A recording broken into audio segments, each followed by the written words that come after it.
தேவனுக்கு மகிமை உண்டாகட்டும். கூடி வந்திருக்கிற எல்லாரையும் ஏசப்பாவின் நாமத்தில் வாழ்த்தி வரவேற்கிறேன்.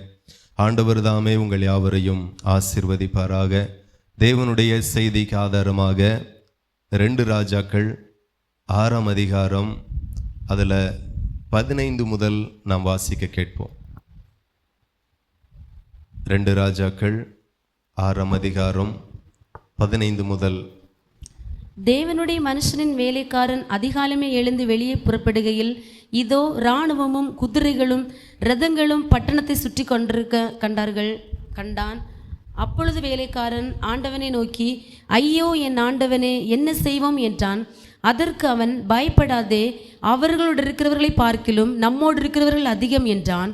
அப்பொழுது எலிசா விண்ணப்பம் பண்ணி, கர்த்தாவே, இவன் பார்க்கும்படி இவன் கண்களை திறந்தருளும் என்றான். உடனே கர்த்தர் அந்த வேலைக்காரன் கண்களை திறந்தார். இதோ எலிசாவை சுற்றிலும் அக்கினிமயமான குதிரைகளாலும் இரதங்களாலும் அந்த மலை நிறைந்திருக்கிறதை அவன் கண்டான். ஹல்லேலூயா. தேவனுக்கு மகிமை உண்டாகட்டும். எலிசா தீர்க்கதரிசியும் அவனுடைய வேலைக்காரனும். இந்த இடத்துல நாம் 2 பேரையும் வாசிக்கிறோம். 2 பேரை குறித்தும் எழுதப்பட்டிருக்கிறது. இதில் ஒரு சம்பவம் நடக்கிறது. என்ன அப்படின்னா, எலிசா மிகப்பெரிய தீர்க்கதரிசி. ஆண்டவர் சிலரை ராஜாக்களுக்கு தீர்க்கதரிசியாய் வைத்தார். ஹல்லேலூயா.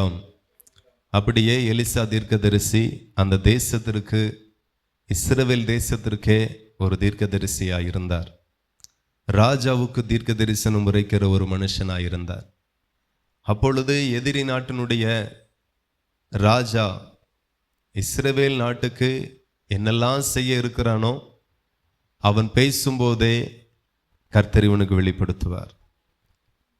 அவன் பொல்லாத திட்டங்களை தீட்டி, இந்த இடத்துல பாளையம் இறங்கணும், இப்படி யுத்தத்தை இந்த இடத்துலேருந்து தொடங்கணும், அவன் போடுகிற எல்லா திட்டத்தையும் எலிசா தீர்க்கதரிசி இஸ்ரவேல் ராஜாவுக்கு, இந்தந்த இடத்துல சத்ரு பாளையம் இறங்குவான், இந்தந்த இடத்துல பதிவிடை வைத்திருக்கிறான், இந்த பக்கமாக நீங்கள் போக வேண்டாம், இந்த இடத்துல ஆபத்து இருக்கு என்று சொல்லி அவன் போடுகிற அத்தனை திட்டத்தையும் இவன் இஸ்ரவேல் ராஜாவுக்கு வெளிப்படுத்தி கொடுப்பான். அப்போ போடுகிற திட்டம் எல்லாம் அந்த சீரிய ராஜாவுக்கு தோல்வியாக போகுது. அப்போ நம்மளிடத்துல இருந்து யார் இஸ்ரவேல் ராஜாவுக்கு உளவு பார்க்கிற யார் இருக்கிறா, யார் இங்கே இருக்கிற திட்டத்தெல்லாம் எதிரிக்கு சொல்லுகிறான் அப்படின்னு கேட்கும்போது, எதிரி நாட்டில் இருந்து ஒரு மனுஷன் சொல்லுகிறான், அப்படியெல்லாம் ராஜாவே, அங்கே ஒரு தீர்க்கதரிசி இருக்கிறான்.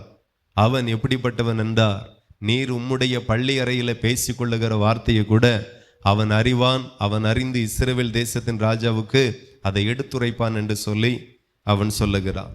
உடனே ராஜா சொல்லுகிறான், அப்படியானால் இனி இஸ்ரவேல் தேசத்தினுடைய ராஜாவை பிடிக்க வேண்டாம், அந்த தீர்க்கதரிசியை நாம் பிடிப்போம் என்று சொல்லி தன்னுடைய பலத்த இராணுவங்களை, குதிரை படைகளை, எல்லா படைகளையும் எலிசா தீர்க்கதரிசிக்கு விரோதமாய் அனுப்புகிறான். அவர்கள் ராத்திரி வேளையில் அவன் இருக்கிற பட்டணத்தை வளைந்து கொண்டார்கள். இப்போ காலையில் எழும்புகிற பழக்கம் இருக்கிறது.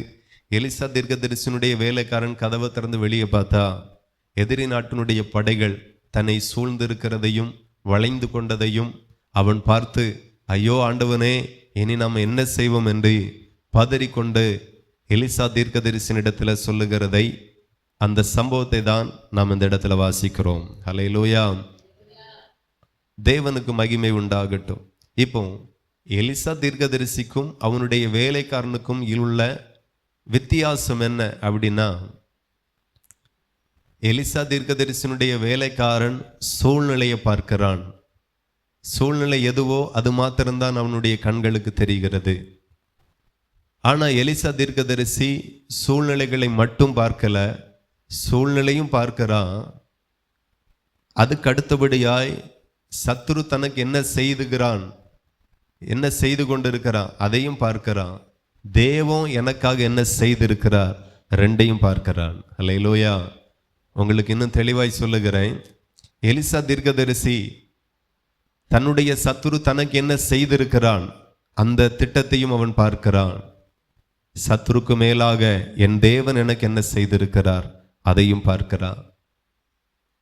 மாம்ச கண்ணும் அவனுக்கு தெரிகிறது, ஆவிக்குரிய கண்ணும் அவனுக்கு தெரிகிறது. ஹல்லேலூயா. எலிசா தீர்க்கதரிசனுடைய வேலைக்காரன் சூழ்நிலையை பார்க்கிறான், சத்துருக்கள் சூழ்ந்து கொண்டதை பார்க்கிறான், சத்துருக்கள் அவனுக்கு விரோதமாய் பாளையம் இறங்கி இருக்கிறதை பார்க்கிறான், மிகப்பெரிய ஆபத்தை பார்க்கிறான். இவ்வளவுதான் அவனால பார்க்க முடிஞ்சது. ஆனா எலிசா தீர்க்கதரிசி அதையும் தாண்டி பார்க்க முடிந்தது. அல்லேலூயா. இன்றைக்கு சபைக்கு தேவையான என்ன ஒரு பார்வைக்கு நேராக ஆண்டவர் நம்மை அழைத்து செல்ல விரும்புகிறார். இன்னைக்கு நாம பல சூழ்நிலையை பார்க்கிறோம், நெருக்கங்களை பார்க்கிறோம், பிரச்சனைகளை பார்க்கிறோம், போராட்டங்களை பார்க்கிறோம். நீங்க என்ன போராட்டத்தை பார்க்கிறீங்களோ அது உண்மைதான், என்ன பிரச்சனையை பார்க்கிறீங்களோ அது உண்மைதான், என்ன நெருக்கத்தை பார்க்கிறீங்களோ அது உண்மைதான். ஆனா அதையும் தாண்டி கர்த்தர் உங்களுக்காக என்ன செய்திருக்கிறார், அதை பார்க்கக்கூடிய கண்கள் தான் நிறைய பேருக்கு திறக்கப்படாமல் இருக்கிறது. இன்றைக்கு கர்த்தர் அந்த கண்களை திறக்கும்படியாக சித்தம் கொண்டிருக்கிறார். எத்தனை பேருக்கு புரியுது? எப்பெல்லாம் நம்ம பிரச்சனையை மட்டும் பார்ப்போமோ அப்பெல்லாம் நம்ம சோர்ந்து போவோம். எப்பெல்லாம் பிரச்சனையை பார்க்கும்போது பிரச்சனையின் மத்தியில் உங்கள் தேவன் உங்களுக்கு என்ன செய்திருக்கிறார் என்கிறதையும் நீங்க சேர்த்து பார்க்கும்போது பிரச்சனை கண்டு ஒரு நாளும் பயப்பட மாட்டீர்கள், போராட்டத்தை கண்டு ஒரு நாளும் சோர்ந்து போக மாட்டீர்கள். அப்போ இந்த இடத்துல எலிசா தீர்க்கதரிசி சொல்லுகிறான், ஆண்டவரே, நான் பார்க்கிறதை என்னுடைய வேலைக்காரனும் பார்க்கும்படி செய்யும் என்று சொல்லி ஜெபிக்கும் போது எலிசா என்ன பார்க்கிறான் அப்படின்னா, அவர்களோடு இருக்கிறவர்களை காட்டிலும் நம்மோடு இருக்கிறவர்கள் அதிகம் என்று சொல்லி பார்க்கிறான்.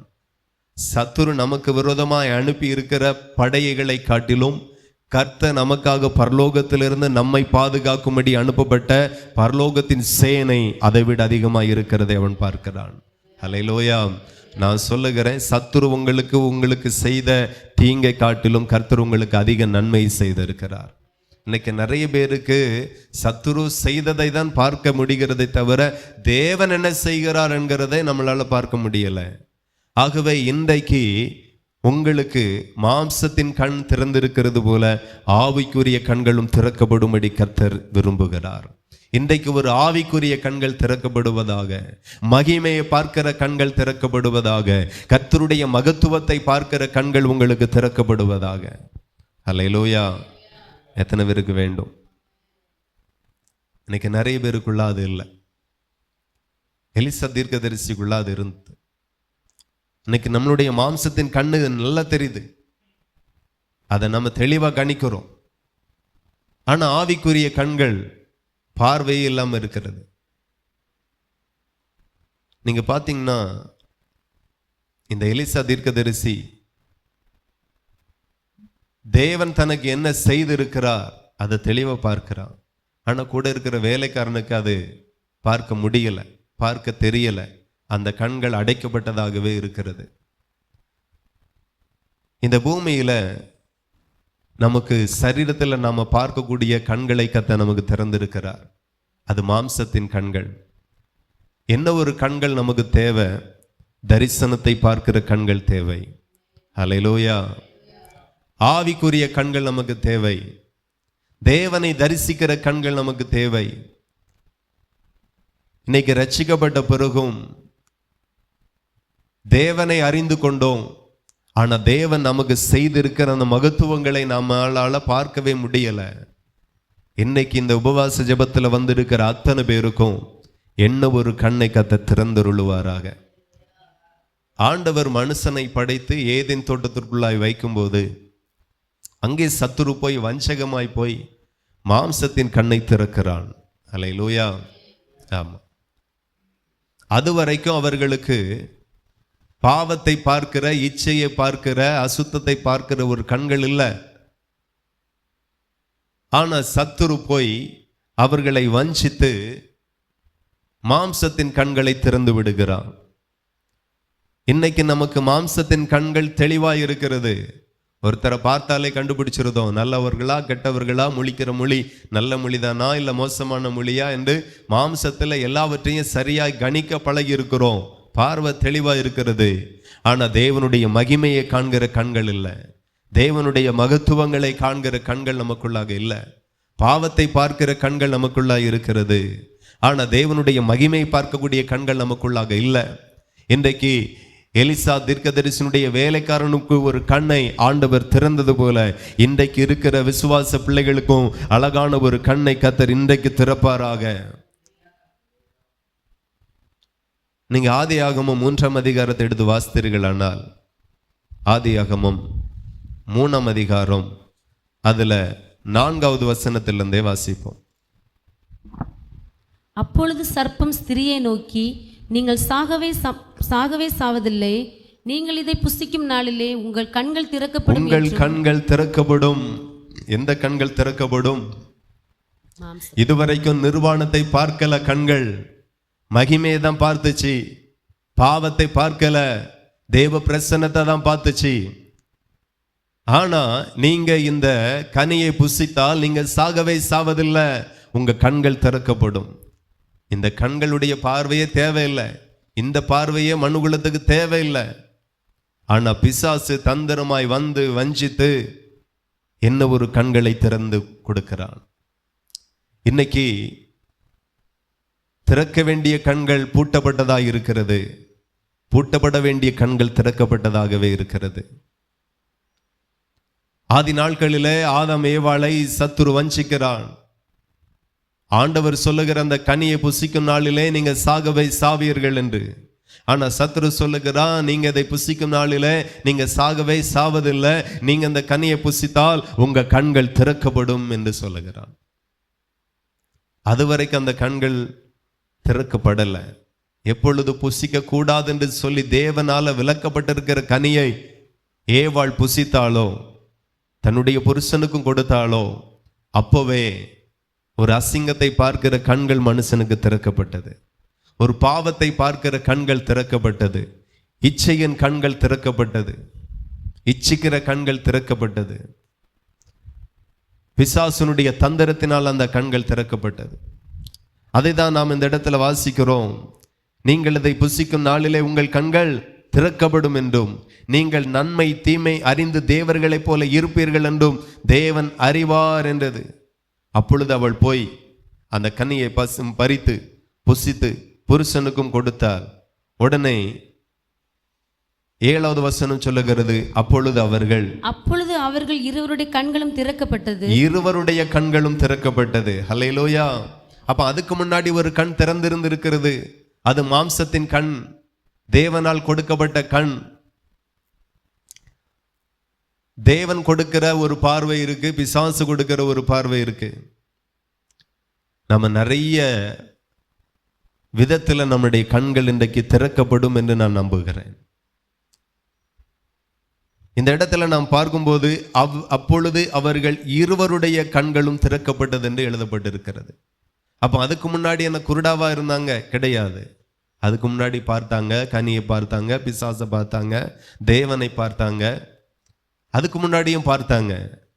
இப்போ கனியை புசித்த பிறகு என்ன ஒரு பார்வை அவர்களுக்கு கூடுகிறது. இதுவரைக்கும் நமக்கு தெரிஞ்ச பார்வை எல்லாம் கண்ணில் என்ன பார்வை தெரியுமா? தூரத்து பார்வை, கிட்டத்து பார்வை. அல்லேலூயா. இந்த ரெண்டும் தான் நமக்கு தெரிஞ்சது.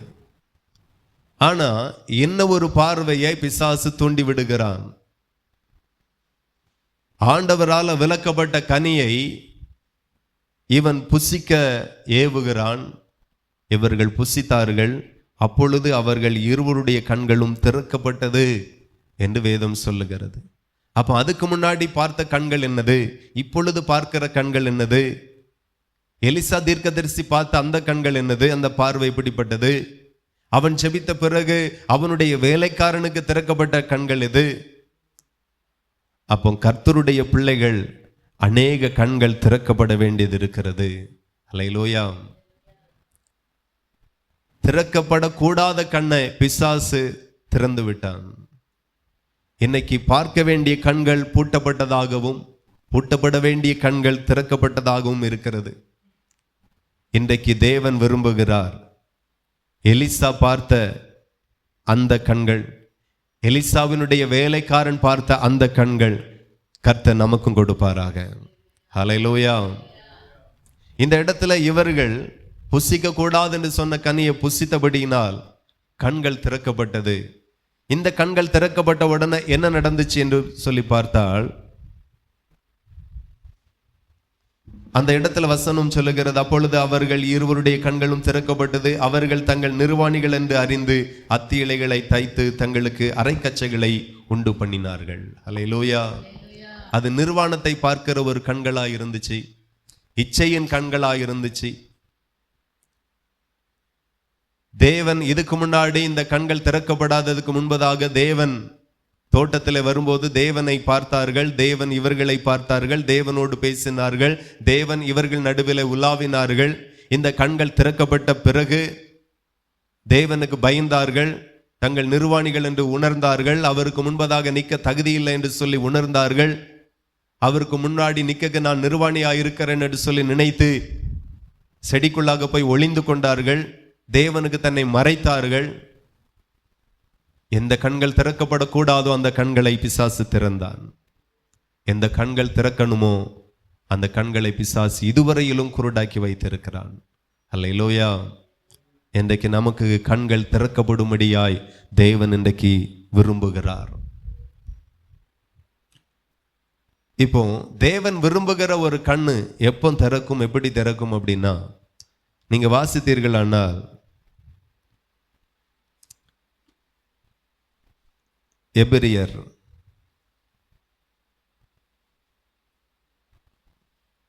11:1 நாம வாசிப்போம். விசுவாசமானது நம்பப்படுகிறவர்கள் உறுதியும் காணப்படாதவர்கள் நிச்சயமாய் இருக்கிறது. அல்லேலூயா. இங்க எபிரியர்ல நாம வாசிக்கிறோம் விசுவாசத்தை குறித்து. அங்கே தேவன் எழுதியிருக்கிறார், விசுவாசமானது நம்பப்படுகிறவைகளின் உறுதியும் காணப்படாதவைகளின் நிச்சயமாயிருக்கிறது. பக்கம் சொல்லுகிற 307, வேதத்தின் கடைசி பக்கம் 307. இன்றைக்கு எந்த கண்கள் திறக்கப்பட வேண்டும் என்றால் விசுவாச கண்கள் உங்களுக்கு திறக்கப்பட வேண்டும். அல்லேலூயா. ஆமா, விசுவாச கண்களால நீங்க பார்க்க ஆரம்பிச்சிட்டீங்கன்னா இனி நீங்க நெருக்கத்தை பார்க்க மாட்டீர்கள், போராட்டத்தை பார்க்க மாட்டீர்கள், கர்த்தருடைய மகிமையை மட்டும் பார்ப்பீர்கள், கர்த்தருடைய மகத்துவங்களை மட்டும் பார்ப்பீங்க. விசுவாசத்தை குறித்து ஆண்டவர் மிக தெளிவா இந்த இடத்துல எழுதியிருக்கிறார். விசுவாசம்னா என்னது? விசுவாசமானது நம்பப்படுகிறவைகளின் உறுதியாயிருக்கிறது. எத்தனை பேருக்கு சரியா புரிஞ்சு கொள்ள முடியுது? விசுவாசம்னா என்னது? நம்பப்படுகிறவைகளின் உறுதி. எதை நீங்க நம்புறீங்களோ அதனுடைய உறுதி தான் விசுவாசம். காணப்படாதவைகளின் நிச்சயம். என்ன உறுதி, என்ன நிச்சயம், ரெண்டையும் நீங்க சரியா புரிஞ்சு கொள்ளணும். விசுவாசமானது நம்பப்படுகிறவைகளின் உறுதி. என்ன உறுதி? நாம திருநெல்வேலியில் நிற்கிறோம், பஸ் ஸ்டாண்டில் நிற்கிறோம், அங்கே ஒரு பஸ் ராதாபுரம் அப்படின்னு சொல்லி போர்டு போட்டு நிற்குது. நாம் உடனே என்ன நினைப்போம்? பஸ்ஸு போர்டு வந்து ராதாபுரம் தான். உடனே நாம் என்ன செய்வோம் அப்படின்னா நம்புவோம், உறுதியாய் நம்புவோம், பஸ்ஸில் போய் ஏறி உட்கார்ந்துக்குவோம். அல்லேலூயா. நீங்க என்ன நம்புறீங்களோ அதில் நீங்க உறுதியா இருப்பீங்க. ஒரு பஸ் ராதாபுரம் போட்ட பிறகு ராதாபுரத்துக்கு வர வேண்டியவர்கள் அதுக்கு மேலே எதையும் யோசிக்கிறது கிடையாது. அது போகுமா போகாதா, கொண்டு சேர்ப்பானா சேர்க்க மாட்டானா, திடீர்னு வேற ஊருக்கு போயிருமா, திடீர்னு வேற எங்கேயாகிலும் கொண்டு போயிடுவானா, அப்படி எதுவுமே நினைக்கிறது கிடையாது. விசுவாசமானது நம்பப்படுகிறவைகளின் உறுதி. நீங்க எதை நம்புறீங்க அதுல உறுதி. இப்போ பஸ்ஸை பார்க்குறீங்க, பஸ்ஸினுடைய போர்டை பார்க்குறீங்க, இது நம்ம ஊர் தான் போட்டிருக்கு அப்படின்னா உடனே போய் ஏறி உட்கார்ந்துக்குவோம். விசுவாசமானது நம்பப்படுகிறவைகளின் உறுதி. இப்போ ஒரு பஸ்ஸையே நம்ம உறுதியாய் நம்பி உட்கார்றோம். நான் சொல்லுகிறேன், தேவன் நமக்காக வாக்கு பண்ணின எல்லாவற்றையும் நீங்க நம்பணும், அதுல உறுதியாய் இருக்கணும். விசுவாசமானது நம்பப்படுகிறவைகளின் உறுதியாய் இருக்கிறது, காணப்படாதவைகளின் நிச்சயமாய் இருக்கிறது. எதெல்லாம் உங்க கண்கள் காணலையோ அதெல்லாம் நிச்சயம். நீங்க ஒரு நாள் ஆசீர்வதிக்கப்படுவீர்கள். நீங்க காணல, ஆனா ஆண்டவர் சொல்லுகிற காணப்படாதவைகளின் நிச்சயமாய் இருக்கிறது.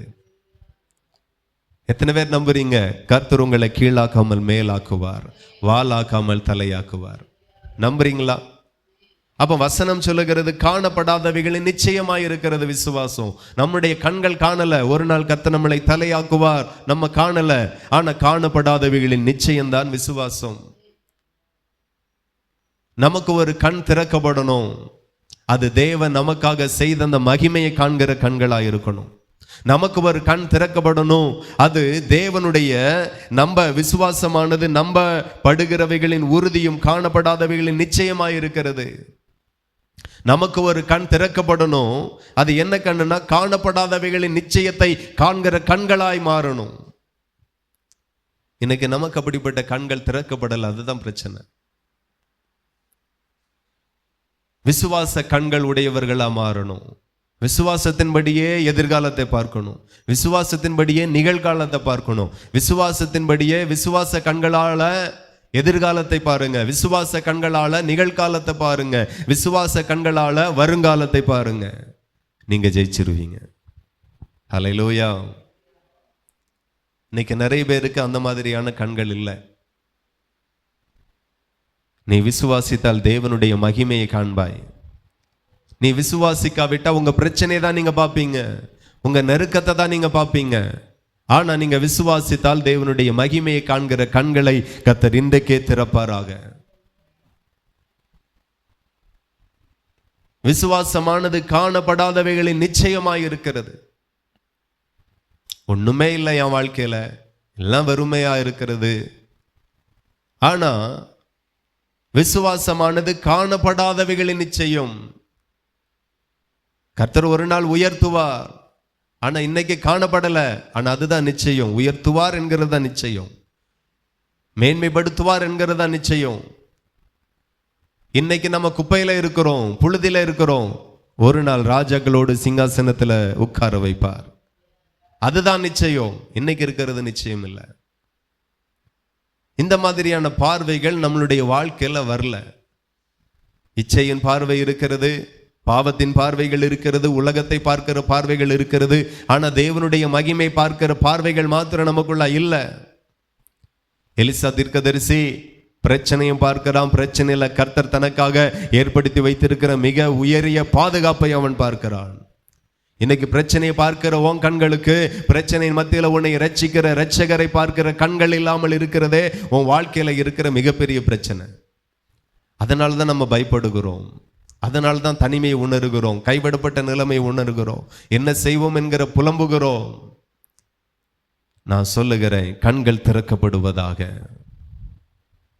விசுவாச கண்கள் திறக்கப்படுவதாக, விசுவாச கண்கள் திறக்கப்படுவதாக. என்ன ஒரு வசனம் சொல்லுகிறது? 1 கொரிந்தியர்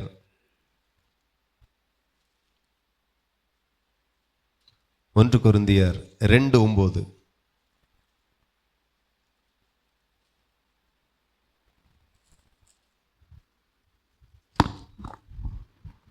எழுதியிருக்கிறபடி தேவன் தம்மில் அன்பு கூறுகிறவர்களுக்கு ஆயத்தம் பண்ணினவைகளை கண் காணவும் இல்லை, காது கேட்கவும் இல்லை, அவைகள் மனுஷனுடைய இருதயத்தில் தோன்றவும் இல்லை.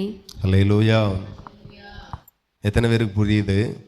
எழுதியிருக்கிறபடி தேவன் தம்மில் அன்பு கூறுகிறவர்களுக்கு ஆயத்தம் பண்ணினவைகளை கண் காணவும் இல்லை. அல்லேலூயா.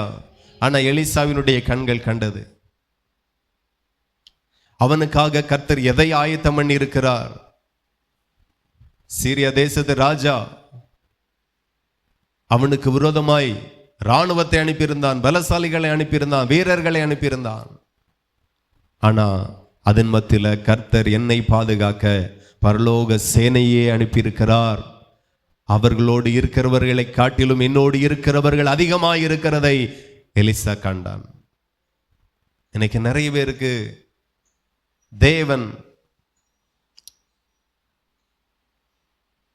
ஆயத்தம் பண்ணினவைகளை கண் காணவும் இல்லை, காது கேட்கவும் இல்லை, அவைகள் மனுஷனுடைய இருதயத்தில் தோன்றவும் இல்லை என்று தேவன் வெளிப்படுத்துகிறார். நான் சொல்லுகிறேன், கர்த்தர் உங்களுக்காக அதிகமாய் ஆயத்தம் பண்ணி இருக்கிறார். இதுதான் உண்மை. அது என்னமோ உங்களுடைய கண்கள் காணவில்லை, காதுகள் கேட்கவில்லை, இருதயத்தில் தோன்றவும் இல்லை. ஆனா ஆண்டவர் நமக்காக மகிமையான காரியத்தை ஆயத்தம் பண்ணி இருக்கிறார். எத்தனை பேரால விசுவாசிக்க முடிகிறது? கர்த்தர் எனக்காக பெரிய காரியத்தை ஆயத்தப்படுத்தி இருக்கிறார், பெரிய வீட்டை ஆயத்தப்படுத்தி இருக்கிறார், பரலோகத்தில் அழகான வீட்டை ஆயத்தப்படுத்தி இருக்கிறார், பூமியில நன்மைகளை ஆயத்தப்படுத்தி இருக்கிறார். இன்னைக்கு தேவன் ஆயத்தப்படுத்தினவைகளை நம்முடைய கண்கள் காணல. இந்த மாதிரியான கண்கள், இந்த மாதிரியான பார்வை நம்முடைய வாழ்க்கையிலும் இல்லை. அதுதான் பிரச்சனை. கீழே வாசித்தால் 10வது வசனம், நமக்கோ தேவன் அவைகளை தமது ஆவியினாலே வெளிப்படுத்தினார். அந்த ஆவியானவர் எல்லாவற்றையும் தேவனுடைய ஆழங்களையும் ஆராய்ந்திருக்கிறார். ஹல்லேலூயா. அப்போ சிலர் நமக்கோ தேவன் அவைகளை தமது ஆவியினாலே வெளிப்படுத்தினார். அப்போ அப்போஸ்தலருக்கு, பரிசுத்தவான்களுக்கு, தீர்க்கதரிசிகளுக்கு ஆவியில அது வெளிப்பட்டு இருக்கிறது.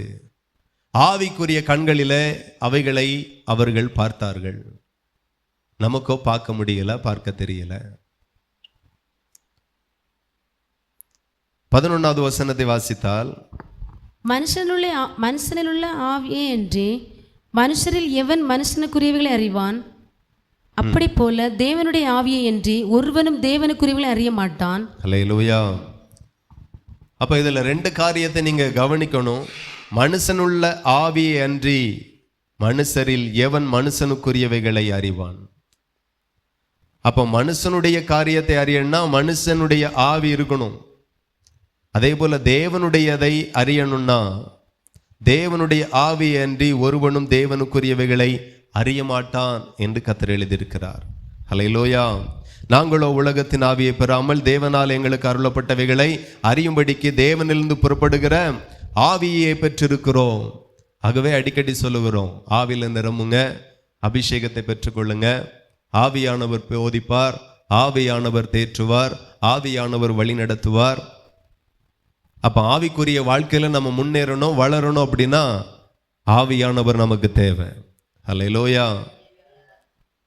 அப்ப ஆவியில வளர வளர, ஆவியில பலப்பட ஆவியானவர், பிசாசால ஒரு மனுஷனுடைய கண்களை திறக்க முடியுமே என்றால், பாவத்தை பார்க்கிற கண்களை திறக்க முடியுமே ஆனால், நிர்வாணத்தை பார்க்கக்கூடிய கண்களை அவனால திறக்க முடியுமே ஆனால், என் ஆவியானவர் எவ்வளவோ காரியத்தை பார்க்கும்படி அவர் உங்களுடைய கண்ணையும் என்னுடைய கண்ணையும் திறக்க அவர் வல்லவராயிருக்கிறார்.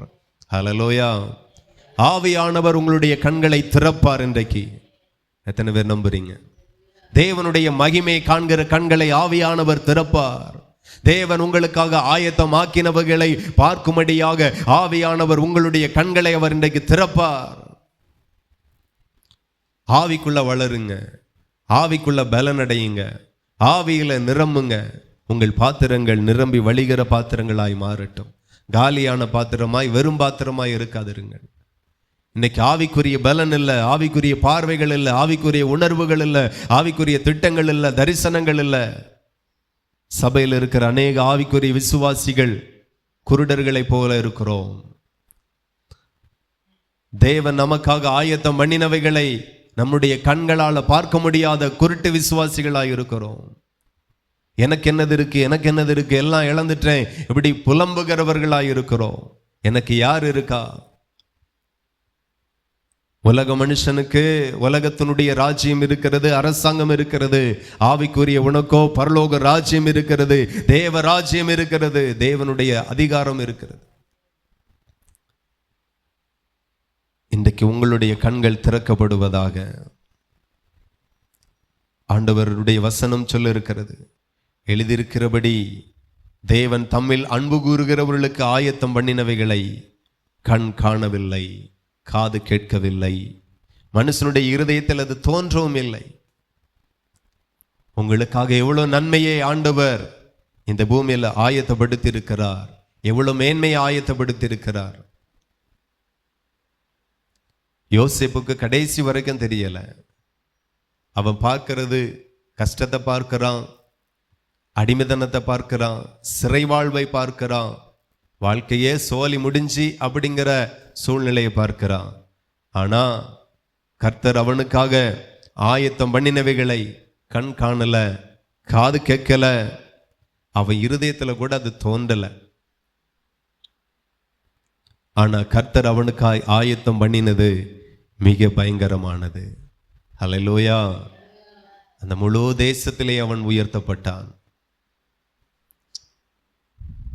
தகப்பன் வீட்டால, தகப்பன் குடும்பத்தால மறக்கப்பட்டவனாயிருந்தான், புறக்கணிக்கப்பட்டவனாயிருந்தான், உடன் பிறந்த சகோதரர்களால் பகைக்கப்பட்டவனாயிருந்தான், அடிமையாய் விற்கப்பட்டவனாயிருந்தான். ஒரு தேசத்துல அடிமையாக்கப்பட்டான், அதே தேசத்துல கைதியாக்கப்பட்டான். தேவனுடைய நாட்கள் வந்தது, தேவன் அவனை குறித்து திட்டமிட்ட நாட்கள் வந்தது. தேவன் அவனுக்காக ஆயத்தம் பண்ணினவைகளை அவன் கண்கள் மாத்திரமல்ல, தகப்பன் வீட்டுக்காரர்களும் காணும்படியாய் ஒரு நாட்களை கர்த்தர் கொடுத்தார். ஹல்லேலூயா. நான் சொல்லுகிறேன், உங்களுக்காக தேவன் மகிமையானவைகளை ஆயத்தம் பண்ணி இருக்கிறார். எத்தனை பேர் நம்புறீங்க? உங்க பிள்ளைகளுக்கான மகிமையானவைகளை ஆயத்தம் பண்ணி இருக்கிறார். என்னால சம்பாதிக்க முடியல, என்னால உழைக்க முடியல, என்னால சேர்த்து வைக்க முடியல, என்னிடத்துல என் பிள்ளைக்காக ஒண்ணுமே இல்லை என்று சொல்லி நீங்க புலம்புகலாம். ஆனா உங்களுக்காக, உங்க பிள்ளைகளுக்காக, உங்க தலைமுறைக்காக ஆண்டவர் மிக உன்னதமான மேன்மையான ஆசீர்வாதங்களை ஆயத்தம் பண்ணி இருக்கிறார். நீங்கள் அதை பாருங்கள். வாக்குத்தத்தம் எப்படி வீணாக போகும், நிறைவேறாமல் எப்படி போகும்? அது நிறைவேறும். இன்னைக்கு நிறைய பேர் தப்பு தப்பா பார்க்கிறது. ஆகையினாலதான் ஆண்டவர் நம்முடைய ஆவிக்குரிய கண் திறக்கப்படும்படி, விசுவாச பார்வையில பார்க்கிற கண்கள் திறக்கப்படும்படி தான் ஆண்டவர் நம்மளை அனுதினமும் நடத்துகிறார், விசுவாச பாதையில நடத்துகிறார்.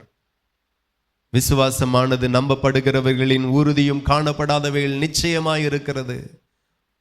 முற்பிதாக்கள்ல இருந்து, ஆதி நாட்களில இருந்து இதுவரையிலும் நம்மளை விசுவாச கண்கள் திறக்கப்படும்படியாக தான் ஆண்டவர் பிரயாசப்படுகிறார். விசுவாச கண்கள் திறக்கப்படட்டும், விசுவாச வார்த்தைகள் நல்ல அறிக்கை வரட்டும். ஆனா நம்மளால முடியல. நீங்க பாத்தீங்கன்னா என்னாகமம் 13:30 எடுத்து வாசிப்போம். என்னாகமம். அப்பொழுது காலேப் மோசேக்கு முன்பாக ஜனங்களை அமர்த்தி, நாம் உடனே போய் அதை சுதந்தரித்துக் கொள்வோம், நாம் அதை எளிதாய் ஜெயித்துக் கொள்ளலாம் என்றான். ஹல்லேலூயா. இந்த இடத்துல நம்ம பார்க்கிறோம், 12 கோத்திரத்தில் இருந்து 12 தலைவர்களை தேவன் அவர்களுக்காக ஆயத்தம் பண்ணினவைகளை பார்க்கும்படி ஆண்டவர் வாக்குத்தத்தம் பண்ணப்பட்ட கானான் தேசத்திற்கு 12 தலைவர்களை அனுப்பு அப்படி ஆண்டவர் சொல்லியிருந்தார். 12 தலைவர்களும் போய் தேவன் தனக்காக வாக்குத்தத்தம் பண்ணினதை, அந்த தேசத்தை பார்க்க போனார்கள். ஹல்லேலூயா. இன்றைக்கு காலையில கர்த்தர் ஒரு வார்த்தை வெளிப்படுத்தினார். வாக்குத்தத்தம் பண்ணினதுனால மட்டும், வாக்குத்தத்தம் ஆண்டவர் பண்ணினதுனால மட்டும் உனக்கு அதுக்கு வராது, அதை விசுவாசித்தால் தான் அது உனக்கு வரும் என்று ஆண்டவர் வெளிப்படுத்தினார். எத்தனை பேருக்கு புரியுது? உங்களுக்கு ஒரு பெரிய காரியத்தை ஆண்டவர் வாக்கு பண்ணியிருக்கலாம், ஆனா உங்களுக்காக வாக்கு பண்ணப்பட்ட ஒரு காரியமா இருந்தாலும் நீங்க அதை நம்பாதது வரைக்கும் கர்த்தர் வாக்கு பண்ணினாலும் அது உங்களுக்கு வராது. எத்தனை பேருக்கு புரியுது? பாலும் தேனும் ஓடுகிற தேசம்தான் கானான் தேசம்தான். ஆபிரகாமோடு கூட வாக்கு பண்ணினது உண்மைதான், இஸ்ரவேல் ஜனங்களுக்கு கொடுப்பேன் என்று வழி நடத்தினது உண்மைதான். ஆனா நம்பாதது வரைக்கும் அவர்களால் சுதந்திரிக்க முடியல. ஆசீர்வாதம் எல்லாம் ஜெபிக்கிறதுனால வந்துடாது, விசுவாசிக்கிறதுனால மட்டுமே வரும். உங்க தகப்பனுடைய காலத்திலே கொடுத்திருக்கலாம். இன்னைக்கும் நம்மளுடைய பிள்ளைகளை குறித்து தேவன் நமக்கு வெளிப்படுத்தி இருக்கலாம், நமக்கு வாக்கு பண்ணியிருக்கலாம். ஆனா அதை அவர்கள் சுதந்திரிக்கணும்னா அவர்கள் அதை நம்பணும், அவர்கள் அதை விசுவாசிக்கணும். அப்போ முற்பிதாக்களை ஆண்டவர் அப்படியே தான் வழி நடத்தினார். இந்த இடத்துல நீங்க பாத்தீங்கன்னா ஆண்டவர் சொல்லுகிறார், 12 கோத்திரத்தில் இருந்தும் 12 தலைவர்களை நான் உங்களுக்கு ஆயத்தம் பண்ணியிருக்கிறதை பார்க்கும்படி அனுப்பு. தேசத்தை வேவு பார்க்கட்டும், அங்க உள்ள மண்ணை பார்க்கட்டும், நீரூற்றுகளை பார்க்கட்டும், விளைச்சல்களை பார்க்கட்டும், கனிகளை பார்க்கட்டும், பட்டணங்களை பார்க்கட்டும், பார்த்துட்டு வரட்டும் அப்படின்னார். 12 பேரும் போனார்கள், பார்த்தார்கள். தேசத்துல விளைச்சல் எல்லாம் அப்படி ஒரு விளைச்சல். இப்ப நாம வாங்குகிற திராட்சை 1 கிலோ வாங்கினா எத்தனையோ கொத்தை தூக்கி வைக்க வேண்டியதா இருக்கு. ஆனா அங்க தேவன் தம்முடைய பிள்ளைகளுக்காக வாக்கு பண்ணப்பட்ட தேசம் கானான் தேசத்துல விளைஞ்ச ஒரு திராட்சை கொலைய ஒரு பெரிய மரத்தடியில கட்டி 2 பேர் தோள் போட்டு சுமக்கிற அளவுக்கு அதனுடைய விளைச்சல் அமோகமா இருந்துச்சு. ஹல்லேலூயா. கர்த்தர் நமக்காக வாக்கு பண்ணினது சீப்பா இருக்காது, பெஸ்டா இருக்கும். கர்த்தர் நமக்கு நன்மையானதை தருவார், தீமையானதை தரமாட்டார். அப்ப ஆண்டவர் அவ்வளோ நல்ல ஒரு தேசத்தை வாக்கு பண்ணினார்கள். போய் பார்த்துட்டு வான்னு சொன்னார். இவங்க 12 பேரும் போய் பார்த்தாங்க. விளைச்சல்லாம் நல்லா இருந்துச்சு, காய்கறி எல்லாம் நல்லா இருந்துச்சு, பட்டணம் எல்லாம் நல்லா இருந்துச்சு, நல்ல நீர்வளம் உள்ள தேசம்தான், நல்ல ஆறு இருக்கு, நல்ல குளங்கள் இருக்கு, நல்ல செழிப்பு இருக்கு, எல்லாத்தையும் பார்த்தார்கள். ஆனா அதுல இருந்த ராட்சத பிறவிகளையும் பார்த்தார்கள். அல்லேலூயா. ஒரு வாக்குத்தத்தம் இருந்தனா ஒரு பிரச்சனை இருக்கும், ஒரு பிரச்சனை இருந்தனா ஒரு வாக்குத்தத்தம் இருக்கும், ஒரு ஆசீர்வாதம் இருந்தனா ஒரு பிரச்சனை இருக்கும், ஒரு பிரச்சனை இருந்தனா ஆசீர்வாதம் இருக்கும். நம்ம ஆசீர்வாதத்தையும் பார்க்கிறோம், பிரச்சனையும் பார்க்கிறோம். ஆசீர்வாதத்தை வரும் என்று சொல்லி பார்க்கிறோம், பிரச்சனை போகும் என்று சொல்லி பார்க்கிறது கிடையாது. நான் சொல்லுகிறேன், ஆசீர்வாதத்தை எப்படி உங்களுக்கு கொடுப்பாரோ அப்படிதான் பிரச்சனையை உங்களை விட்டு கர்த்தர் எடுத்து போடுவார். நாம பிரச்சனையை பெருசா பார்க்கிறோம், வாக்குத்தத்தத்தை பார்க்கிறது இல்லை. நான் சொல்லுகிறேன், பிரச்சனையும் இருக்கும், வாக்குத்தத்தமும் இருக்கும். ஆனா வாக்குத்தத்தத்தை நீ நெருங்கும் போது பிரச்சனை ஒன்றும் இல்லாமல் போகும். இவங்க அங்க வாக்குத்தத்தத்தையும் பார்க்கிறாங்க, வாக்குத்தத்தத்தின் மகிமையை பார்க்கிறாங்க. ஆனா அது மத்தியில ஒரு பிரச்சனையும் பார்க்கிறாங்க. பிரச்சனை என்ன அப்படின்னா, அங்க இருக்கிறவர்கள் ஏனாக்கின் புத்திரர்கள், ராட்சத பிரவிகள், தன்னை பார்க்கிலும் நெடியவர்கள், பலத்தவர்கள், திராணி உடையவர்கள், பலசாலிகள், அப்படிப்பட்ட ஒரு கூட்டம் இருக்கிறது. அவர்களுடைய கண்ட்ரோல்ல தான் அந்த தேசம் இருக்கிறது. அப்ப இவங்க என்ன நினைக்கிறாங்க, ஆண்டவர் இவ்வளோ ஒரு அழகான தேசத்தை வாக்குத்தத்தம் பண்ணினாலும் நாம போய் அதை சுதந்திரிக்க முடியாது. காரணம் என்ன? ஏனாக்கியர்கள் இருக்கிறாங்க, ராட்சத பிறவிகள் இருக்கிறாங்க, அவர்களோடு நம்மளால மோத முடியாது என்று சொல்லி 10 தலைவர்களும் ஸ்டேட்மெண்ட் கொடுக்குறாங்க. முடியாது, நம்மளால சுதந்திரிக்க முடியாது, நம்மளால ஃபைட் பண்ண முடியாது, நம்மளால யுத்தம் செய்ய முடியாது. எதுவரைக்கும் உங்க வாக்குத்தத்தத்தை முடியாது முடியாது என்று சொல்லி நம்புகிறீர்களோ அதுவரையிலும் அந்த வாக்குத்தத்தம் அந்த இடத்துல தான் இருக்கும். நீங்க சுதந்திரிக்கவே முடியாது. எப்போ உங்க வாக்குத்தத்தத்தை நீங்க முடியும், நான் சுதந்திரிப்பேன், கர்த்தர் எனக்கு தருவா, நான் பெற்றுக்கொள்ளுவேன், நான் அனுபவிப்பேன் என்று சொல்லி எப்போ வாக்குத்தத்தத்தை குறித்து இப்படியே பேச ஆரம்பிக்கிறீர்களோ, இப்படியே விசுவாசிக்க ஆரம்பிக்கிறீர்களோ, அப்போவே வாக்குத்தத்தத்திற்குள் ஆண்டவர் உங்களை கொண்டு போய் சுதந்திரிக்க பண்ணுவார். பார்வைகள் இல்லை உங்களுக்கு. தேவன் ஆயத்தம் பண்ணினவைகளை கண் காணவும் இல்லை, காதுகள் கேட்கவும் இல்லை, இருதயத்தில் அதை உணரவும் இல்லை. இப்படிதான் நாம இருக்கிறோம். கர்த்தர் நமக்காக நன்மைகளை ஆயத்தப்படுத்தி இருக்கிறார். எத்தனை பேர் விசுவாசிக்கிறீர்கள்? மகிமையை ஆயத்தப்படுத்தி இருக்கிறார், மேன்மைகளை ஆயத்தப்படுத்தி இருக்கிறார். நம்ம கண்கள் பாவத்தை பார்க்கிறது, நம்ம கண்கள் உலகத்தை பார்க்கிறது, நம்ம கண்கள் பிரச்சனையை பார்க்கிறது, நம்ம கண்கள் போராட்டத்தை பார்க்கிறது. ஆனா நம்ம கண்கள் நமக்காக தேவன் ஆயத்தம் பண்ணினவைகளை காண முடியாத குருட்டு கண்களாய் இருக்கிறது. அங்கதான் பிரச்சனையே இருக்கிறது. உன் வாக்குத்தத்தத்தை நன்மையா பார்க்க முடியல. உன் பிரச்சனை எவ்வளவு பெருசா இருக்கு, அதை பார்க்கிற கண்கள் உனக்கு இருக்கிறது. ஆனா பிரச்சனையின் மத்தியில கர்த்தர் உன் பக்கத்துல இருந்து உன்னை எவ்வளவு அழகாய் பாதுகாக்கிறார் என்கிற அந்த மகிமை பார்க்கிற கண்கள் உனக்கு இல்லை. எலிசா தீர்க்கதரிசி என்ன பார்க்கிறான்? தன்னை எதிரி படைகள் சீரியா தேசத்துல இருந்து வந்த ராணுவம் வளைந்து கொண்டதை மாத்திரம் பார்க்கல, அங்க தேவனுடைய ஒரு பெரிய பாதுகாப்பு தன் மேல இருக்கிறதையும் பார்க்கிறான். அவனுடைய வேலைக்காரன் போய் சத்துருக்கள் தன்னை வளைந்து கொண்டதை மட்டும் பார்க்கிறான். ஆனா தேவன் அவர்கள் வளைந்து கொள்ளக்கு முன்பதாகவே உன்னை அவர் சூழ பாளையம் இறங்கி இருக்கிறதை உன் கண்கள் பார்க்காம போனதே பிரச்சனை. பிற்பாடு எலிசா தீர்க்கதரிசி ஜெபிக்கிறான். அப்பந்தான் அவனால பார்க்க முடிகிறது. இன்றைக்கு நீங்க ஜெபிக்கணும். ஆண்டவரே, விசுவாச கண்கள் எனக்கு திறக்கப்படுவதாக, ஆவிக்குரிய கண்கள் எனக்கு திறக்கப்படுவதாக. தேவன் எனக்காய் ஆயத்தம் பண்ணினவைகளை என்னுடைய கண்கள் பார்க்கணும். அப்படிப்பட்ட பார்க்கிற கண்களை எனக்கு திறந்தருளுவீராக நீங்க கேட்கணும். இன்னைக்கு நிறைய பேர் தேவன் தனக்காய் ஆயத்தம் பண்ணினவைகளை பார்க்க முடியாத குருடர்களை போல நாம இருக்கிறோம். ஆகையினால புலம்புகிறோம், தடுமாறுகிறோம், பின்மாற்றம் அடைகிறோம். இப்போ போன 12 தலைவர்கள்ல 10 தலைவர்கள் சொல்லுறாங்க, அங்கே ராட்சத பிறவிகள் இருக்கிறாங்க. அவங்க எங்களை பார்க்கல நெடியவர்கள், பலசாலிகள், பயங்கரமான தோற்றமுடையவர்கள், நம்மளால ஜெயிக்க முடியாது. ஆனா 2 பேர் சொல்லுகிறார்கள். வாசிங்க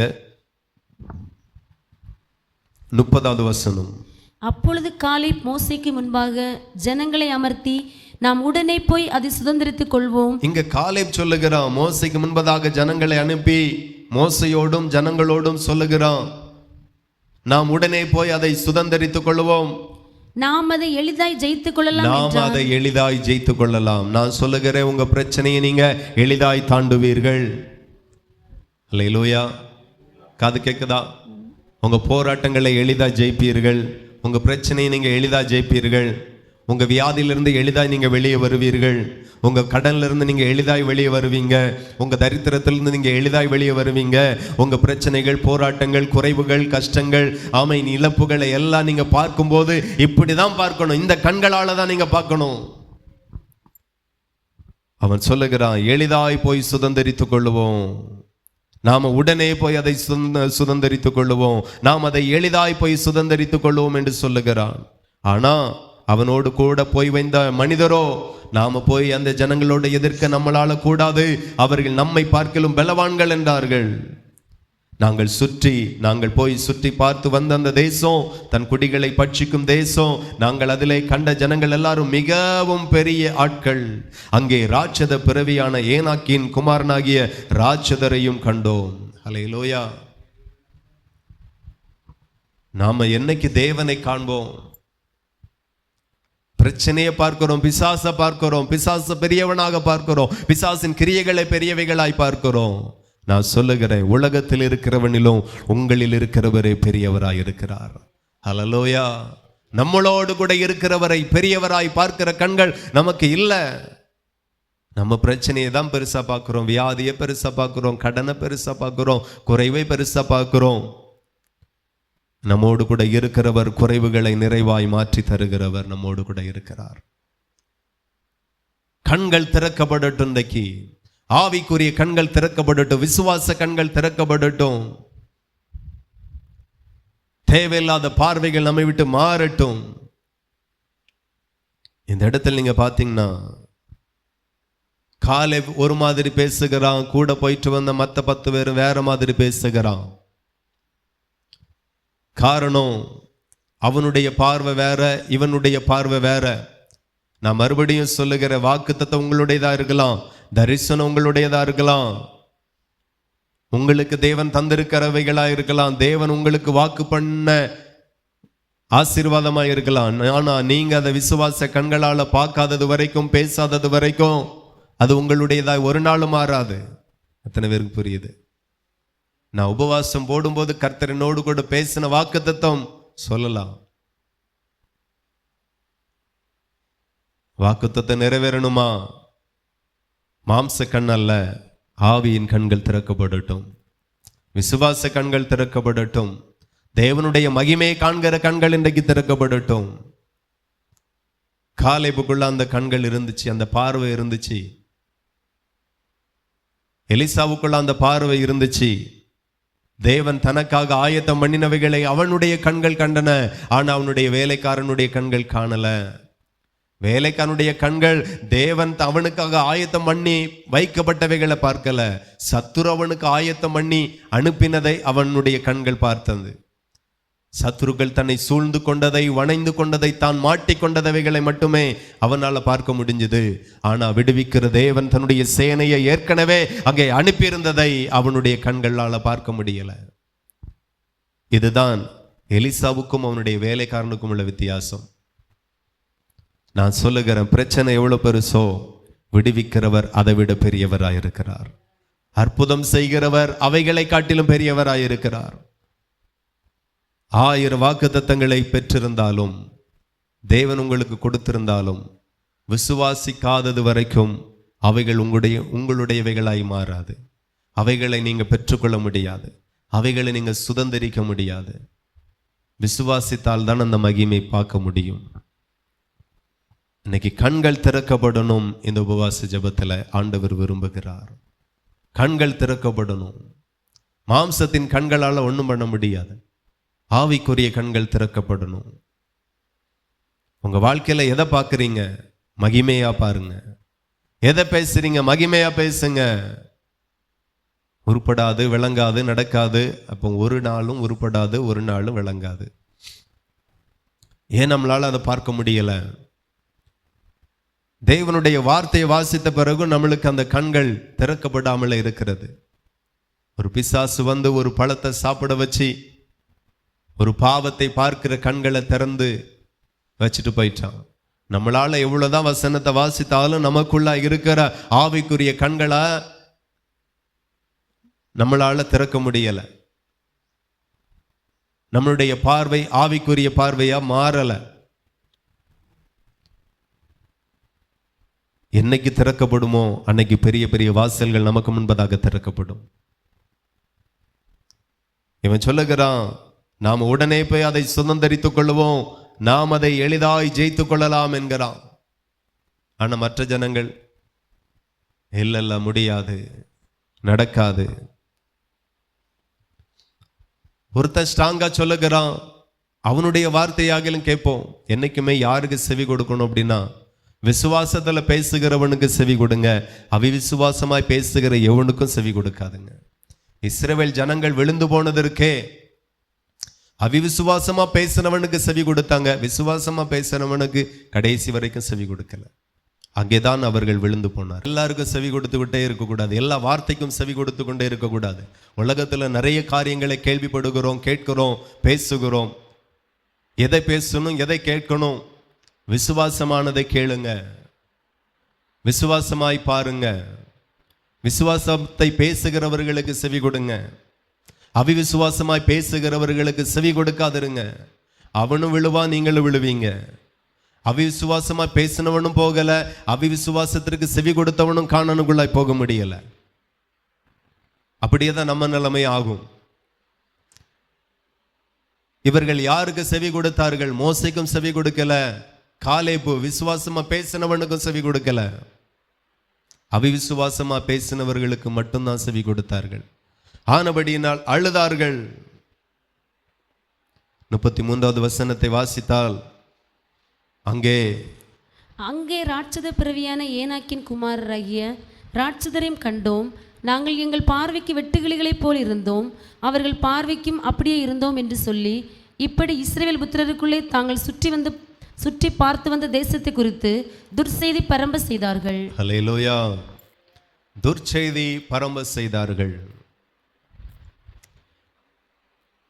இப்படியே இவர்கள் சொன்னவுடனே 14 என்னாகமும் 14ஆம் அதிகாரம் 1வது வசனத்தை வாசித்தால், அப்பொழுது சபையார் எல்லாரும் கூக்குரலிட்டு புலம்பினார்கள். ஜனங்கள் அன்று ராம் முழுவதும் அழுது கொண்டிருந்தார்கள். ஹல்லேலூயா. ஒரு அவிசுவாசமான ஒரு வார்த்தைக்கு நாம செவி கொடுப்போமேயானால் நாம இன்னும் அழுது கொண்டே தான் இருப்போம். ஹல்லேலூயா. இன்னும் பல நாட்கள் அழ வேண்டியதா இருக்கும், பல மாதங்கள் அழ வேண்டியதா இருக்கும், பல வருஷங்கள் அழ வேண்டியதா இருக்கும். ஒரு அவிசுவாசம் உன்னை அழ பண்ணும், ஒரு விசுவாசம் உன்னை மகிழ பண்ணும். ஹல்லேலூயா. நீங்க என்ன பேசுறீங்க? யாருக்கு செவி கொடுக்கிறீங்க? எதை கேட்குறீங்க? அங்கதான் விஷயமே இருக்கு.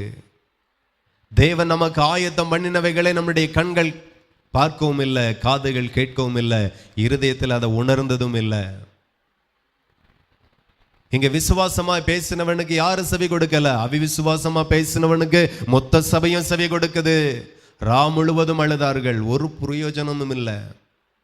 நான் சொல்லுகிறேன், அவிசுவாசமா பார்த்து அவிசுவாசத்தை கேட்டு நீங்க எத்தனை வருடத்திற்கு அழுதாலும் நீங்க மட்டும்தான் அழணும். நீங்க அழுது கொண்டே தான் இருக்கணும். கடைசி வரைக்கும் மகிமையை பார்க்கவே முடியாது. விசுவாச கண்கள் திறக்கப்படட்டும். ஆவிக்குரிய கண்கள் திறக்கப்படட்டும். இன்னைக்கு விசுவாச கண்களும் குருடாகி இருக்கிறது, ஆவிக்குரிய கண்களும் திறக்கப்படலை. நீங்க எவ்வளவு பிரச்சனைக்குள்ள போறீங்களோ, எவ்வளவு பிரச்சனையை சந்திக்கிறீங்களோ, ஆவில இருங்க, அனலா இருங்க. ஹல்லேலூயா. ஆவில இருங்க, அனலா இருங்க. ஆவில இருந்தாதான், அனலா இருந்தாதான் ஆவிக்குரிய கண்களால் உங்களால பார்க்க முடியும், உங்களால ஜெயிக்க முடியும். பலத்தினாலும் அல்ல, பராக்கிரமத்தினாலேயும் அல்ல, கர்த்தருடைய ஆவினால எல்லாம் ஆகும். அப்ப ஜெயிக்கிறது ஆவியினால. இன்னைக்கு பிரச்சனை பார்க்கும்போது ஆவியில சோர்ந்து போகாதுங்க, ஆவியில அனலும் இல்லாமல் குளிரும் இல்லாமல் ஆகிறாதுங்க.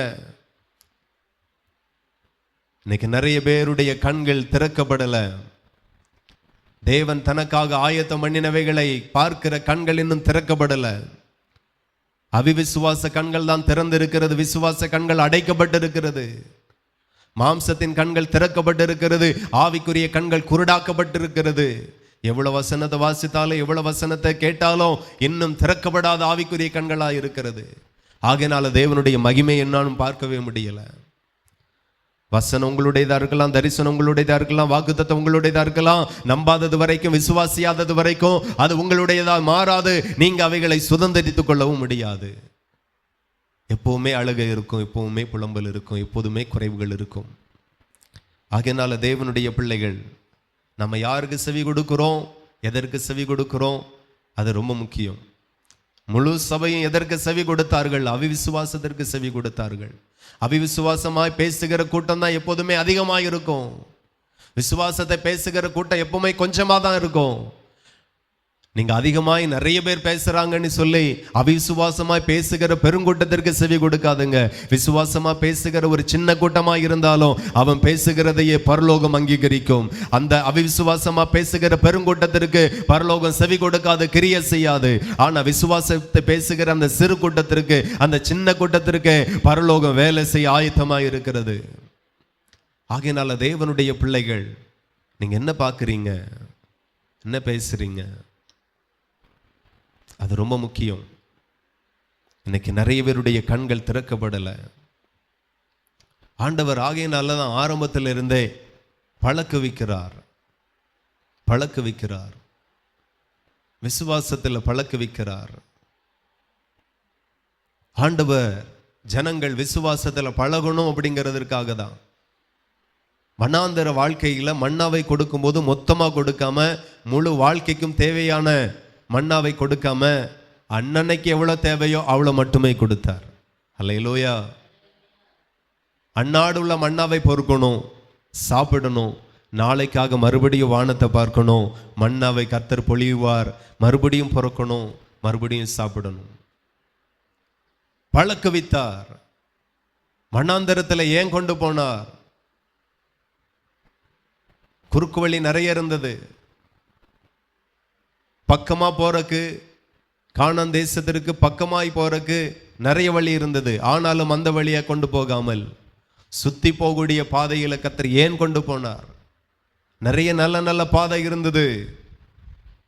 இஸ்ரவேல் ஜனங்களை அந்த பாதையில நடத்தாமல் கடினமான பாதையில ஏன் நடத்தினார்? நல்ல வழிகள் இருந்தது, அந்த வழியில கொண்டு போகாம ஏன் வனாந்தர பாதையில கர்த்தர் கொண்டு போனார்? பழக்குவிக்காக.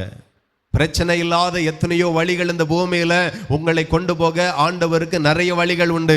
ஆனாலும் பிரச்சனையை சந்திக்கிற மாதிரி நிறைய வழிகள்ல ஏன் கர்த்தர் உன்னையும் என்னையும் கொண்டு போகிறார்? நீ பழக வேண்டும். பிரச்சனையில தான் நம்ம பழகுவோம், போராட்டத்துல தான் நம்ம பழகுவோம், நெருக்கத்துல தான் நம்ம பழகுவோம். ஹல்லேலூயா. ஆமா, பரலோகத்துக்கு போகக்கூடிய வழியும் இப்படிதான் இருக்கும். வழி இடுக்கமும் நெருக்கமுமாக தான் இருக்கும். விசுவாச வழி அப்படிதான். அப்பந்தான் பழகுவார்கள். ஏன் ஷார்ட் ரூட்ல கூட்டு போகல? சுத்தி போகக்கூடிய லாங் ரூட்ல ஏன் ஆண்டவர் கொண்டு போனார்? பழக்கு வைக்கணுமே உன்னைய. ஆவிக்குரிய கண்கள் திறக்கப்படணும், விசுவாச கண்கள் திறக்கப்படணும், மகிமை பார்க்கிற கண்கள் உனக்கு திறக்கப்படணும். திறக்கப்படணும்னா இந்த வழி தான் பெட்டரா இருக்கும், மற்ற வழி நல்லா இருக்காது. ஆகையினால தான் சுத்தி கொண்டு போனார். அந்த வழியில தண்ணீர் இல்லை, அந்த வழியில் ஆகாரம் இல்லை, ஆனாலும் கர்த்தர் கொண்டு போன காரணம் என்ன? உன்னை விசுவாசத்தில் பழக்க. விசுவாசம் இல்லாதது வரைக்கும் இந்த பூமியில எதையும் சுதந்திரிக்க முடியாது. ஆனா விசுவாசம் வந்த பிறகு இந்த பூமியில எல்லா நன்மையும் முன்னால சுதந்திரித்துக் கொள்ள முடியும். ஆகையினால கண்கள் திறக்கப்படட்டும். நீங்க அதற்காக ஜெபம் பண்ணுங்க. நீங்க அதற்காக தேவனிடத்துல விண்ணப்பம் பண்ணுங்க. ஆண்டவருடைய மகிமையை காண்கிற கண்களாக என் கண்ணை மாற்றுவீராக. ஏன் ஆண்டவருடைய மகிமையை பார்க்க முடியல என்னால? ஆண்டவருடைய மகத்துவத்தை என்னால பார்க்க முடியல. தேவனுக்கு மகிமை உண்டாகட்டும்.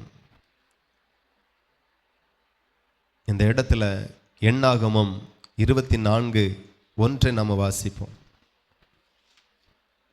எண்ணாகமம் 24. இஸ்ரவேலை ஆசீர்வதிப்பதே கர்த்தருக்கு பிரியம் என்று பிலேயாம் கண்டபோது அவன் முந்தி செய்து வந்தது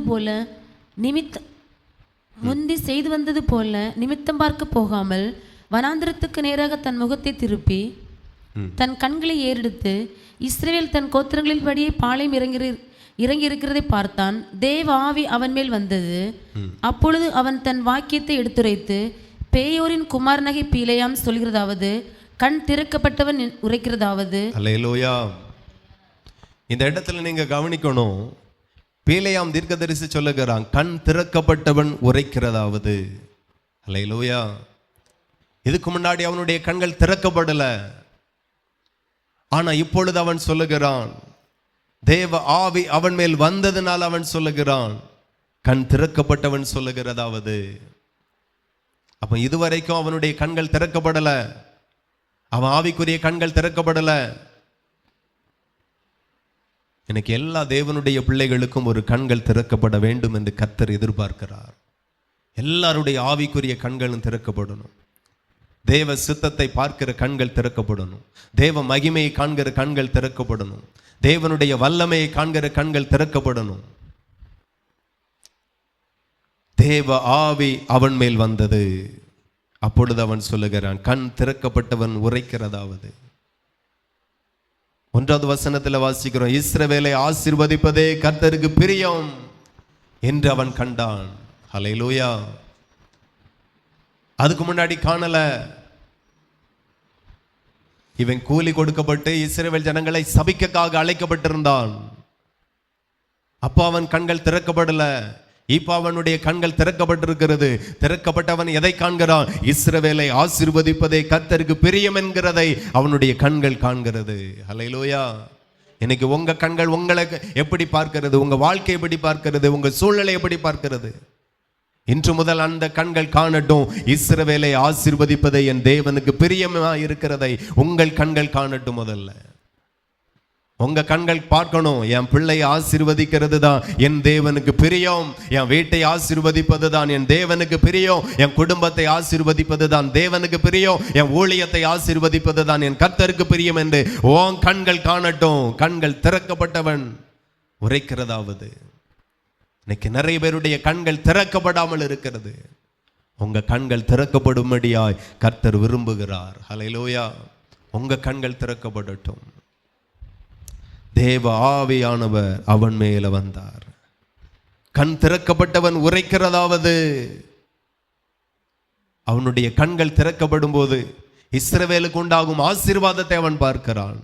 இஸ்ரவேல் மேல கர்த்தருடைய ஆசீர்வாதம் எவ்வளவு மகிமையாய் இருக்கிறதை அவன் பார்க்கிறான். ஹல்லேலூயா. அதை கீழெல்லாம் வாசித்தால், கண் திறக்கப்பட்ட பிறகு இஸ்ரவேல் மேல ஆண்டவர் வைத்திருக்கிற ஆசீர்வாதங்களை அவன் காண்கிறான். அது வரைக்கும் காணல. இன்றைக்கு உங்க கண்கள் திறக்கப்பட்டால் நீங்க இனிமே தரித்திரத்தை பார்க்க மாட்டீர்கள். உங்கள் மேல ஒரு சாபத்தை பார்க்க மாட்டீர்கள். உங்க மேல இருக்கிற ஒரு நெருக்கத்தையோ குறைவைகளையோ பார்க்க மாட்டீர்கள். உங்க மேல தேவன் வைத்திருக்கிற அளவற்ற ஆசீர்வாதங்களை உங்கள் கண்கள் காணும். ஹல்லேலூயா. இன்றைக்கு எல்லாரும் ஜெபிக்க போகிறோம். என் கண்கள் திறக்கப்படணும். ஹல்லேலூயா. நான் விண்ணப்பம் பண்ண போகிறேன், ஆண்டவரே இவர்கள் கண்கள் திறக்கப்படட்டும். இவன் பார்க்கும்படி செய்யும், இவர்கள் பார்க்கும்படி செய்யும் என்று எலிசா தீர்க்கதரிசி தன்னுடைய வேலைக்காரனுக்காய் ஜெபிக்கும் போது கர்த்தர் அவன் காணும்படி அவனுடைய கண்களை திறந்தது போல இன்றைக்கு நான் ஜெபிக்க போகிறேன். கர்த்தர் உங்கள் கண்கள் காணும்படி ஆண்டவர் இன்றைக்கு கண்களை திறந்தருளுவார். ஹல்லேலூயா. எல்லாரும் ஜெபிக்கலாம். ஆமென். இந்த வீடியோவை பார்க்கிற எல்லா தெய்வ பிள்ளைகளும் ஜெபம் பண்ணுங்க. இன்றைக்கு என்னதை பார்க்குறீங்க? எந்த பிரச்சனையை பார்க்குறீங்க? ஹல்லேலூயா, தேங்க்யூ லார்ட். எல்லாரும் ஜெபிப்போம், எல்லாரும் ஜெபிக்கலாம். தேவனுக்கு மகிமை உண்டாகட்டும், கர்த்தருக்கு மகிமை உண்டாகட்டும். தேவன் நமக்காக ஆயத்தம் பண்ணினவைகளை கண் காணல, காது கேட்கல, இருதயத்திலே கூட நாம உணரல. ஆமென், ஹல்லேலூயா. விசுவாசமானது நம்பப்படுகிறவைகளின் உறுதியும் காணப்படாதவைகளின் நிச்சயமாய் இருக்கிறது. ஆமென். எல்லாரும் ஸ்தோத்திரம் பண்ணி ஜெபிக்கலாம். விசுவாசம் காணப்படாதவைகளின் ஆமென் உறுதியாய் இருக்கிறது. ஸ்தோத்திரம், ஸ்தோத்திரம், ஸ்தோத்திரம், ஸ்தோத்திரம். ஆமென். விசுவாசம் காணப்படாதவைகளின் நிச்சயம். எதெல்லாம் காணப்படலையோ, எதெல்லாம் உன் வாழ்க்கையில இல்லையோ, ஆமென். ஸ்தோத்திரம், ஸ்தோத்திரம். விசுவாசிங்க, விசுவாசிங்க, விசுவாசிங்க. ஆமென். அன்புள்ள தகப்பனே, நாங்கள் ஜெபிக்கிறோம். எங்க கண்கள் காணும்படி செய்யுங்க, இவர்கள் கண்கள் காணும்படி செய்யுங்கப்பா. ஹல்லேலூயா. தேவன் ஆமென் ஸ்தோத்திர இவர்களுக்காய் ஆயத்தம் பண்ணினவைகளை கண்கள் காண செய்யுங்க, காதுகள் கேட்க செய்யுங்க, இருதயங்கள் உணரும்படி செய்யுங்க. ஹல்லேலூயா, ஹல்லேலூயா, ஹல்லேலூயா. ஆமென். பிள்ளையாம் சொல்லுகிறான், கண் திறக்கப்பட்டவன் ஆமென் விளம்புகிறதாவது சொல்லுகிறதாவது. ஆமென். கண் திறக்கப்பட்டவன். ஆமென். இஸ்ரவேல் சபிக்கப்பட்ட கூட்டம் அல்ல, அது தேவனால் ஆசீர்வதிக்கப்பட்ட கூட்டம், ஆசீர்வதிக்கப்படுகிற கூட்டம் என்கிறதை அவன் எவ்வளவு மகிமையை பார்த்தான். இன்றைக்கு நீ சபிக்கப்பட்டவள் அல்ல, சபிக்கப்பட்டவன் அல்ல. உன் குடும்பம் தரித்திர குடும்பம் அல்ல. இரத்தத்தினால கழுவப்பட்ட தேவ பிள்ளையே, கர்த்தர் உன்னை மீட்டிருக்கிறார், கர்த்தர் உன்னை இரட்சித்திருக்கிறார். ஆமென், ஆமென். நீ ஆசீர்வதிக்கப்பட்ட கூட்டம். இஸ்ரவேலை ஆசீர்வதிப்பதே கர்த்தருக்கு பிரியமாய் இருக்கிறதே என்கிறதை பிள்ளையாம் கண்டு கொண்டான். இன்றைக்கு நீ சபிக்கப்பட்ட கூட்டம் அல்ல, நீ தேவனால் அழைக்கப்பட்ட கூட்டம், தேவனால தெரிந்து கொள்ளப்பட்ட கூட்டம், தேவனால் ஆசீர்வதிக்கப்பட்ட கூட்டம்.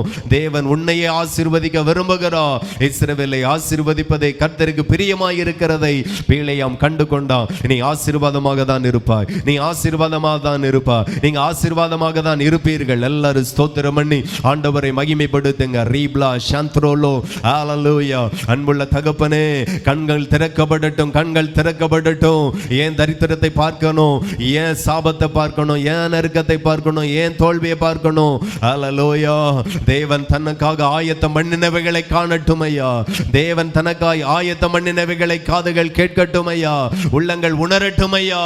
அல்லேலூயா, அல்லேலூயா. கர்த்தருடைய கரங்களில் ஒப்பு கொடுக்கிறோம். அநேகருடைய ஆவிக்குரிய கண்கள் திறக்கப்படட்டும், அநேகருடைய ஆவிக்குரிய கண்கள் திறக்கப்படட்டும். அல்லேலூயா, அல்லேலூயா. மகிமையை காண்கிற கண்கள் திறக்கப்படட்டும், விசுவாச கண்கள் திறக்கப்படட்டும். அவை விசுவாசங்கள் எல்லாம் மாறுவதாக. உம்முடைய கரங்களிலே ஒவ்வொரு பிள்ளைகளையும் ஒப்பு கொடுக்கிறோம். இந்த செய்தியை கேட்கிற ஒவ்வொரு குடும்பங்களையும் ஒப்பு கொடுக்கிறோம். எல்லாருடைய வாழ்க்கையிலேயும் ஆவிக்குரிய கண்கள் திறக்கப்படுவதாக. கர்த்தருடைய கரங்களில் ஒப்பு கொடுக்கிறோம். ஆசீர்வதிங்கப்பா, ஆசீர்வதிங்க. பிள்ளையாமின் கண்கள் திறக்கப்பட்டது போல உம்முடைய ஊழியக்காரனுடைய கண்களும் திறக்கப்படட்டும். ஆமென். கர்த்தருடைய கரங்களில் ஒப்பு கொடுக்கிறோம். ஆசீர்வதிப்பீராக. இன்றைக்கும் இந்த உபவாச கூடுகை தேவன் பொறுப்படுத்தி உமக்கு நன்றி. இது மூலமாய் ஒரு கண்கள் திறக்கப்பட்டதற்காய் ஸ்தோத்திரம், ஸ்தோத்திரம், ஸ்தோத்திரம். கர்த்தருடைய கரங்களில் ஒப்பு கொடுக்கிறோம். ஆசீர்வதியும் வழி நடத்தும். இயேசுவின் நாமத்தில் ஜெபிக்கிறோம் ஜெபங்களும் நல்ல பிதாவே, ஆமென். ஆத்துமாவே கர்த்தரை ஸ்தோத்திரி, என் முழு உள்ளமை பரிசுத்த நாமத்தை ஸ்தோத்திரி. ஆத்துமாவே கர்த்தரை ஸ்தோத்திரி, கர்த்தர் செய்த சகல உபகாரங்களை மறவாதே.